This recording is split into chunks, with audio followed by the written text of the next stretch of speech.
tu penses bien à lire vraiment la surface de la glace, taper là où elle semble la plus tendre, la plus humide. Et globalement, c'est dans les creux.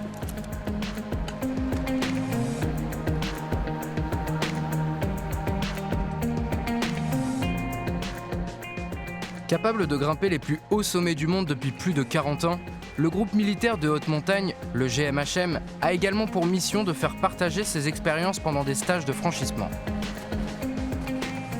Et c'est à Chamonix que ces experts de la haute altitude ont accueilli pendant une semaine l'unité d'élite de la 27e brigade d'infanterie de montagne.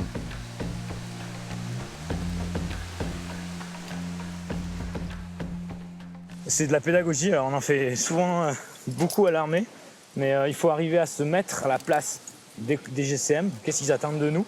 De trouver le site qui sera adapté à transmettre nos techniques. Donc ici par exemple on a trouvé un site qui était tout à fait adapté. Donc nous on doit faire en sorte de les accueillir, qu'ils soient rassurés, qu'ils soient entre nos mains, les faire franchir et ensuite qu'ils aient la tête tournée vers leur prochain objectif qui est le combat. On voit de la glace. Okay. Et là en bordure du vertical de glace, on voit que ça a été piétiné, c'est la partie la moins raide. De ce côté, moi au côté, et un peu on fait au feeling pour la tyrolienne.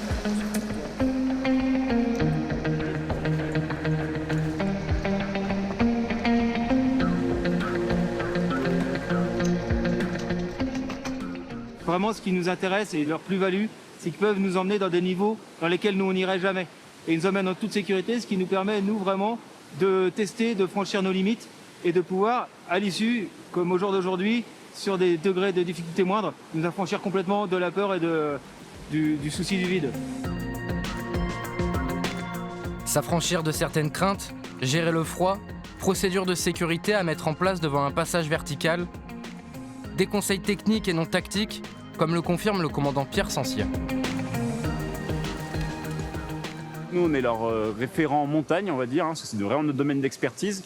Donc on est là pour les conseiller, pour les former et pour les accompagner dans leur prise de décision. Le but, c'est que ce soit eux qui mettent en place l'équipement de passage. Nous, on est là en soutien et pour vérifier la sécurité de façon globale sur l'extérieur. Cette semaine-là, elle sera très bénéfique pour nos futures missions, que ce soit des missions hivernales ou des missions autres, comme actuellement on fait au Mali.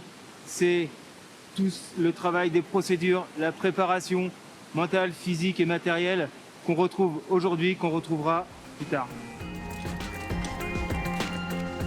Et la suite se fera au Groenland puisque le GMHM et les commandos se retrouveront pour une expédition polaire. Le rendez-vous est pris au printemps prochain.